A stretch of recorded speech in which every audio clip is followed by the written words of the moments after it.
Hi, it's Kevin May from PhocusWire. We're in the PhocusWire studio at TTE 2020. So we return for episode number 21 of the PundIT Show. This is our regular kind of gathering of people at events that PhocusWire is working at. And we just get people to come along and talk about kind of matters of state and things that have been going on. So we're here at the Travel Technology Show.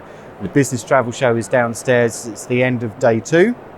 So as always, we kind of go around the panel and get a bit of a sense of what are the hot things that people are talking about. Now I sense, and we can talk about this, but we don't know whether this is going to go out until a day's time or next week. So, the hot subject here has been coronavirus inevitably. Yep. So we need to be mindful of, because everything is kind of changing on a day-to-day basis, Absolutely. That things have changed. So broadly, we're hitting, some really kind of quite scary times with things. From the people that you talk to while you're here, how do you sense the industry is prepared for what is potentially or is happening at the moment? We'll start with you, Sascha. For me, I met predominantly startups in the last 2 days, and they're not really too worried about Corona because they have other things that they have to worry about.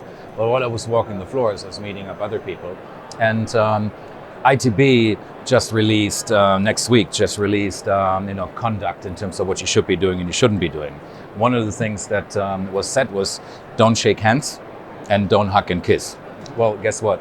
I have not seen anyone here not shaking hands and not kissing, right? So it seems like that at least the floor here, people that work in travel aren't as worried as the press may make it sound like, right? But I do think that there's probably going to be some impact should there be more cancellations of events and subsequently cities closing, because that's going to die travel out, at least in sections of the planet. Okay, I had someone earlier who insisted on an elbow pump rather than a handshake, and he explained his reasons why, and I completely took that. You were the only one that did that to me today so far. Okay. Well, I was just replicating. It was kind of fun, actually. It was a bit different. So, you mean this, right?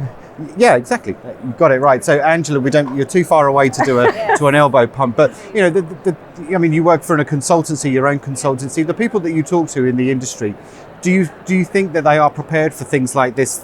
This is part of their kind of crisis management almost. Yeah, I think a couple of the companies I'm doing some work with and people I've spoken to at the show are now starting to consider their own HR policy in terms of people who have been traveling recently. So from an internal point of view, people are more aware of where their staff have been in recent weeks, what their forthcoming travel plans are. So there's a bit of concern maybe about their own internal team. Conversely, I'm also speaking to a Chinese company who's just sent all of their staff back to work, having been working from home for 2 weeks. And that's obviously been a material change for them in terms of how they run their day-to-day business. There's definitely been an increase, I would say, in cancellations, unfortunately. Some businesses are now seeing clients cancel, and the reason specified has certainly been coronavirus. So they're naming it as a reason for the group not traveling or that individual customer not choosing to go to a certain destination this year. Okay, Charlotte? Yeah, I was moderating the C-suite question time session yesterday here at the show, and from the bigger players on the panel like Dear Touristic and CWT, they are definitely very fast now putting plans in place, and they are allowing all of their staff to make decisions as to what travel they want to do.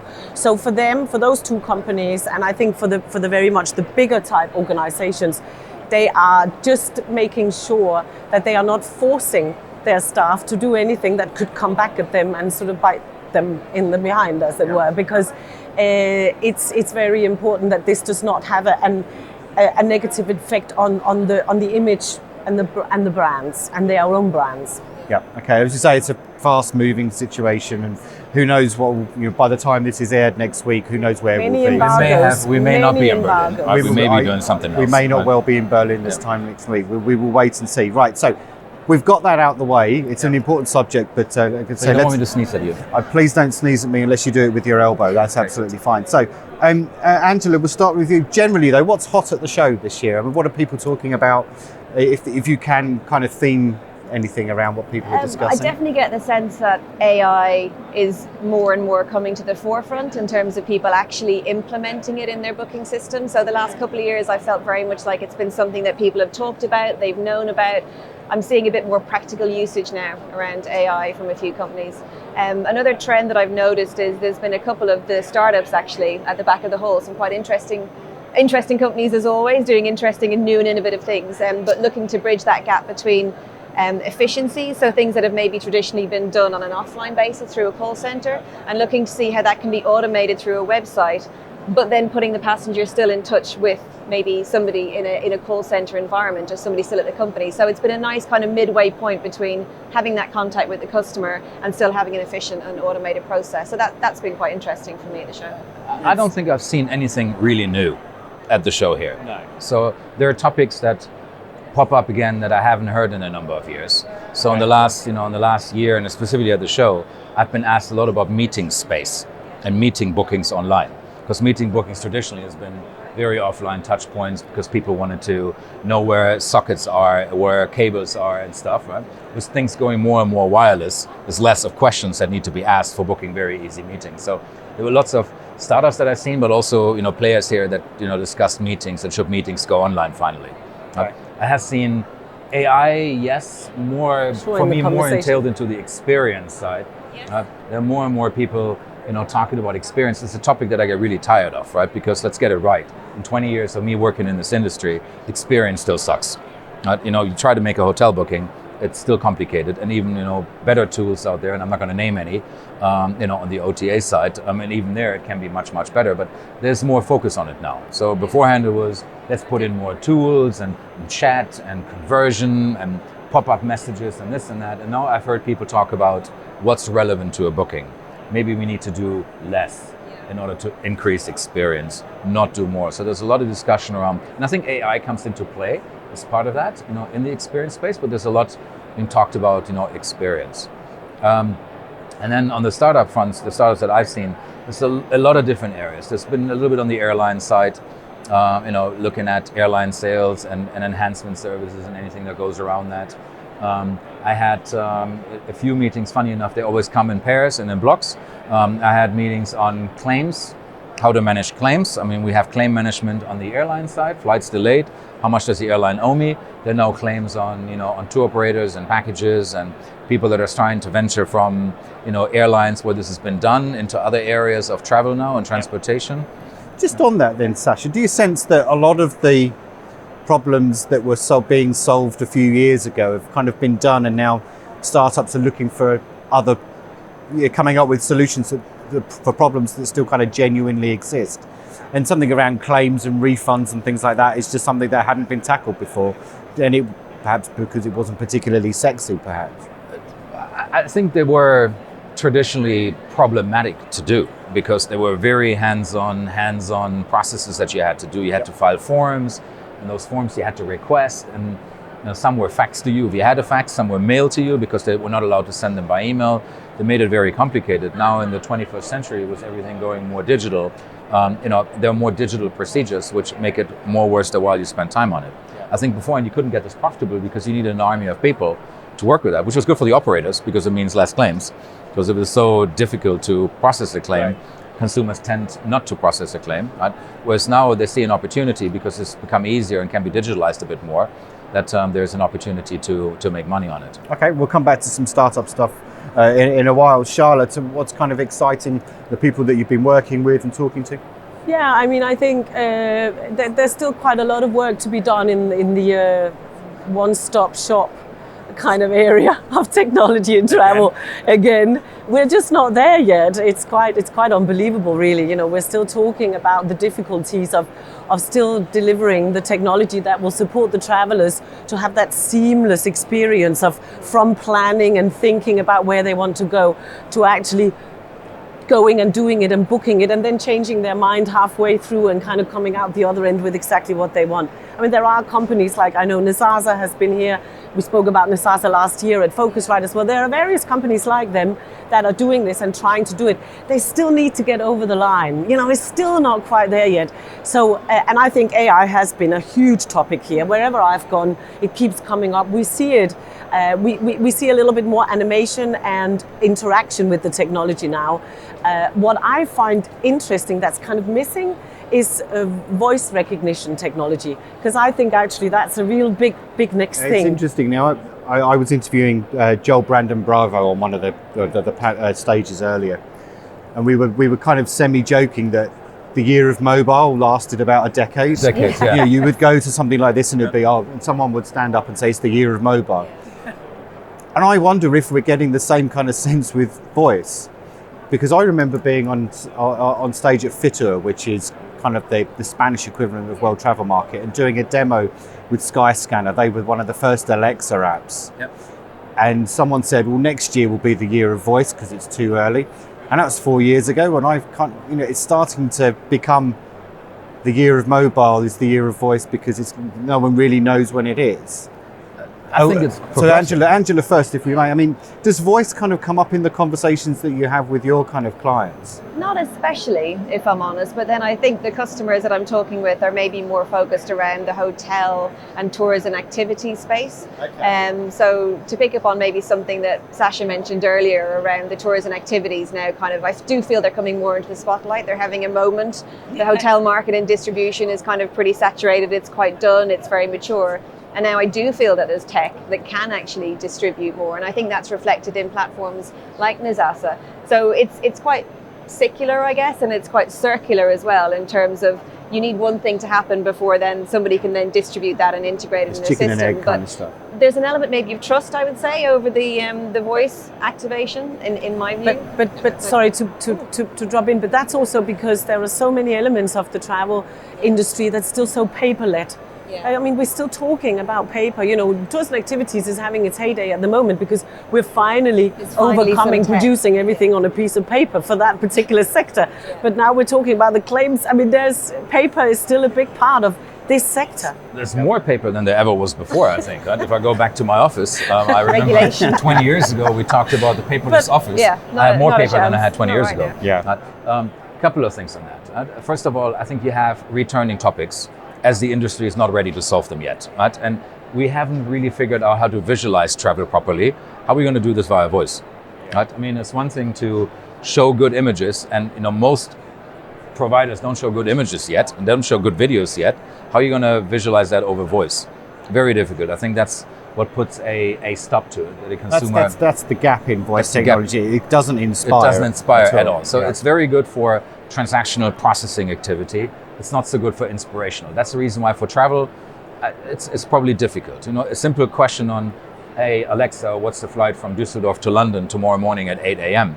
It's probably good, and I'll book that. But when it comes to choosing my hotel, I probably need to know what that hotel is before I would book it. So, Alexa paired with a screen, and Alexa paired with a TV at home, probably on the move, more difficult.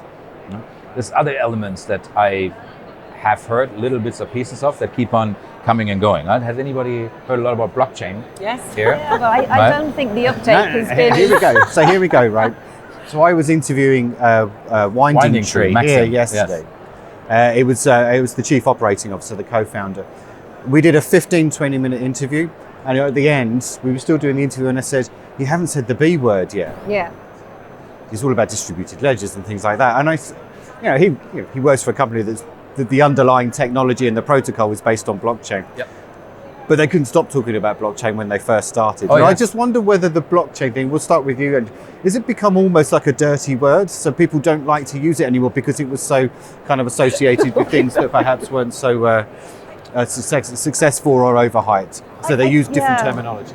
I think a little bit. In the beginning, it was very much this big scary thing that no one knew anything about. And then overnight, we all became experts on blockchain and knew what it did and its value in terms of the virtual handshake, shall we say, in terms of a transaction. I just think there's other ways around how the blockchain system, basically. And I think there's so many workarounds in place financially and otherwise that people say, well, this isn't an urgent need for me right now. There isn't enough uptake in the marketplace for this to be my number one priority. So there's a lot of other things that need to be done in the marketplace before I think blockchain really takes off. You should probably say the virtual elbow pump rather than the virtual handshake. It's a virtual handshake. Right? Exactly. We're all ready. I would Without totally the agree with that. Yeah. My biggest concern with blockchain has always been, and when I talk to the blockchain processor that I don't want to name the name of now, the number one question is, which problem are you solving? And they weren't really solving a problem that we don't have a solution to today. They may be solving it more elegantly, but I totally agree with you. Why would I change to something a bit more elegantly when my current process works? So you need to have something that, that is a bit more pressing. So contracting in tour operating, contracting in travel in general. These are unsexy topics. Yeah. Reconciliation of transactions in travel. These are very unsexy topics that startups don't really like to get their teeth into. Yeah. But those are areas where blockchain makes total sense. But those nobody wants to focus on. Right? And then fixing a travel booking, the booking works, the experience is a problem, and the blockchain won't solve the experience. Right. Charlotte, you're going to jump in? Well, I mean, I think categorically it can be said that anybody who's jumped into to deliver the blockchain ideology and technology itself, has overcomplicated it from day one, and I think that's done that conversation no good whatsoever. So I'm delighted to hear that a conversation can take place, with a so-called blockchain technology expert company where they don't have to say blockchain and overcomplicate what it is. It's a distribution tool, and yes, I think the thing about building it up is difficult because it needs an awful lot of people buying into it. Once that's done, once we get over that hurdle and that trust is created, then I think maybe the bigger technology organizations should probably worry a little bit, because there will be another way to build trust with your variety of distributors if you go onto these open source blockchain platforms. But we're still a way to go, and we need to not complicate it, but simplify it when we talk about it. Make people understand what it is. And to be honest with you, I'm super honest. Right? It took me a long time to understand what value it could really add to a lot of things, because you talk to Winding Tree, you talk to blockchain experts, and I'm pretty sure they're brilliant in what they do. They weren't brilliant in telling me what they do. I just didn't get it. It took me a very long period of time to understand it. And what it really is a public notary handshake. It's a public notary meeting. Everybody agrees to this is what it is, and because everybody agrees to it, nobody can retreat from it because it's public knowledge. It's really public knowledge. Like Charlotte says, you're beholden to the fact that your supplier has also integrated blockchain, that your client has also into blockchain if you're an intermediary, It's a big sell. It's a really big sell because it's a numbers game, right? So it's not enough that people understand it, but it's actually about how do you grab everybody from the sector to jump on it. But I'd like to go back to one topic that you cut me off on, and that's the tours and activities space, right? Because it's a space that I really liked, and it's a space that's at infancy as far as I'm concerned. We have a lot of hype around it because there were 2-3 companies that done really well. Yep. Clock and Get Your Guide. And they've done really well, or have they just done really well at raising loads of money? Well, I'll leave that for you to comment, right? I'm in the startup space, I shouldn't. There's at least they created attention, right? Let's call it attention creation. They've created attention into a space that was really dusty. I lived in Malta for a period of time, and in Malta, tours and activities were offline. Yeah. I could book, but nowhere. I had to go to Captain Morgan, who's one of the cruise providers, Yeah. and I had to go there to a booth and book a ticket, and that experience was so offline, as it couldn't be more offline. I mean, it's gotten better since, but I think that's an industry that's, for me, is very interesting, right? And you see a lot more companies going into it because it's not digitalized yet. It's it's playfield ground. It can be done, and it can be done better than we've done on airlines and hotels, because there's no technology there yet. That technology there's still a lot has to more be channel built. managers getting built Yes. now, specifically catering to the tours and activities market, for example. So that's very Fragmented. interesting. Some of the more traditional tour operating platforms, some of whom are here today, who we may consider to have somewhat legacy technology, or they've been in the market for a long time, let's say. They're also now starting to integrate APIs for tours and activities, which were notoriously hard to do even 3 or 4 years ago. It was kind of non-existent. There was 1 or 2 suppliers who could do that for the trade. So it's definitely gaining traction. And it's so fragmented compared to airlines and hotels. It's so much more fragmented. But that's an opportunity, but it's an inherent challenge as well when course. something is so fragmented. Yes. So they need some standards, would you say? Some Standards, text, some technology tech standards? to consolidate. Yeah. There's an opportunity to do something because it is so fragmented. I remember when we started talking about channel management, in the Stone Ages, 2004, 2003, 2004, when the first channel managers came up in the hotel space. Yeah. We used fragmentation as a reason for business. That was the key selling point. It's the key selling absolutely, point. for the channel It's like, managers, you need a channel manager because look at this space, it's become so crowded, so many websites, how are you going to manage, right? There's so many tours and activities providers, we need a channel manager. How are they going to manage? And I think that creates opportunity. As an investor, it's interesting to see. Okay, so let's move on a bit. We've got about 5 or 6 minutes or so. So Angela, we'll start with you again. What would you say is the biggest challenge in travel? And what would you say is the biggest challenge in technology? Biggest challenge in travel, I think we have to be honest and say it's a bit of a turbulent year. You know, if you look at the UK, you've got macroeconomic factors such as Brexit, and we've got coronavirus, which we've already kind of discussed and covered, I think, earlier on. In terms of technology, I still think a lot of the larger companies having legacy technology is still an issue. So there's a lot that they want to do. They want to be a lot more online. They want to have the apps available for their consumer base. And it's really just understanding how they can best migrate off a very large operating system to perhaps something that will give them the flexibility that they need to be more relevant now. You know, the term, legacy technology, and the industry is so underpinned with legacy technology. That's been said and talked about in the last 15 years that I've been writing about the travel industry. And I think some of those platforms have made steps to maybe modernize themselves in terms of what they do. Unfortunately, sometimes there is underlying, I would say, old code, and maybe there's a nice new shiny front, but actually the underlying code in the background might still not be what it needs to be to accomplish everything that the current travel agencies and tour operators and public want to do. Okay, Charlotte? Yeah, I mean, from my days with data art, particularly the amount of patchwork that we were involved with, I can't describe it any other way, was quite unbelievable. But a lot of companies were still saying that they had gone through the process of going through digital transformation, but they hadn't truly. They had patched up a couple of little bits which were so antiquated that had they not done it, they wouldn't have been in business today. And now 10 years later, you can argue now they really are having to go through what is proper digital transformation. And I think, I've got my point. I'll get back to it. You said something else earlier, but I'll get back to that. And for me, I mean, I've worked in the travel technology space for the last 20 years. And I remember sitting in meetings in 1999 when, my technology that I was representing at the time was 5 years old. I was talking to legacy that was already 20 years old at the time.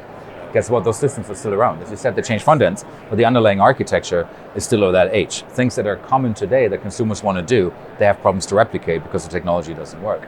But if you want to redo that, you have to start from scratch. What they're doing is they're patching the front end because they're saying customers and consumers want to see something different. What they really have to do is this has to change first. The engine has to change first, and then the front end. This is the same conversation that's been for the last 20 years. Right. So yes. How does the changing the underpinning actually happen? Let them go belly up and have new incumbents and embrace. It's the new boys and girls in town. It's the new boys and girls in town that they're going to win. Without a doubt. Either they do this in the next. And I think the horizon is shortened. 20 years ago, you had 20 years to really think about it. Right. Well, can't we just talk about Thomas Cook then? That's a great big one that's no longer here. And why? Partly. Technology too slow, too late, too soon, whatever, too late, too whatever. That's a perfect example of what happens if the establishment, as I would call them, doesn't change. Look at the hotel companies. I mean, for the last 20 years, they talked about the release of their new in-house built CRS. And then two of them have partnered with two large technology providers. Yeah. Unfortunately, the two large technology providers they partnered with are quite old as well. Yeah. Right? So, they're old in the airline game, less so in the hospitality game, to be fair, right? Yeah. But even in the hospitality game, they've been around for a while. Yeah. Okay, so with all this in mind, as we start to kind of come towards the end then, which companies or which sectors are most at risk for that change to happen? Because the technology underpinning everything is so old, as it were. What's likely to happen first? Is it going to be air, is it going to be hotel, or is it going to be something else?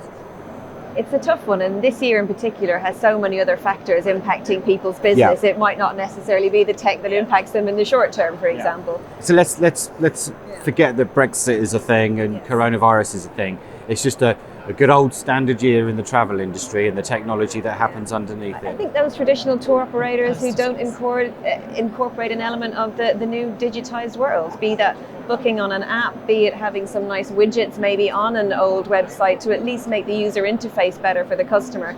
I think if the customer at least has a good experience from a front end point of view, what happens behind the scenes is nearly not their concern as long as they have a good UI. Right. So maybe spending money on the UI might be something that people have to consider this year, maybe more than most. I agree entirely. It's the tour operator that's going to be the loser here, the traditional tour operator, because also I think there's so many changes and everything is shifting in terms of what travelers want, and I think it's going to happen really, really quickly. What the type of travel that we're going to want to do in 5-10 years time, I don't think any of those traditional big companies are ready for that. I think we're going to be looking for some completely new ways of wanting to do holidays in the future, not in the too distant future. For example, Ecotourism, cleaning up beaches, space travel, underwater travel, I don't know, up, down. It's sustainable, CO2 neutral. Well, do your bit. You know, we're do your finding bit. that the affluent sector is wanting to kind of feel better about the fact that they have money, and they will go and want to clean up those beaches, and they will want to go and help in villages in South Africa, wherever, you know, across the African continent, whatever it might be. And then we have Branson and Elon Musk who go up, you know, and I'm saving up already because I'm doing it. Well, I mean, Sascha here's got enough money already, so I joke He's aside. building his own spaceship. He doesn't need Elon Musk. I'm going with Sascha. It's in the car park. Wishful thinking, right? I wish I had a rocket. Okay, two operators say something different, or do you agree? I'd Because say of the stuff and such. traditional operators, I would extend a little bit. I agree, tour operators are under distress. And this is They have to because of change the wiring business models. behind the scenes is The so wiring old, behind yeah? the scenes. And I think that traditional hotel companies will have a challenge if they don't adapt to consumer moves, and consumers are not wanting to stay in just one particular A product. chain, one for particular example, is offer. nearly untrendy at the moment, Yes, you might say. right. You know, there are boutique chains that are coming up. They have a different style of product. They don't need a concierge. They can do online check-in and still deliver an experience. So I think traditional product providers, tour operators, hotel companies are becoming under stress. And if you ask me what's still the biggest F-up in the travel industry, right? I actually have three. Okay. It's interfaces. Okay. That for me is still the biggest challenge we have to solve. If we want to sell better to customers or consumers, we'll have to learn how we better integrate and exchange product. It's part to do with legacy and part to do with feelings of participants in the market in terms of how open they should be and who they let integrate. Okay, thank you very much for being our pundits on the PundIT Show. This was PundIT Show number 21. We're into the 20s now, so thank you, Charlotte, thank you, Angela, thank you, Sascha. Thank you very Thanks much. a lot. Very Thank cool. you. Thanks.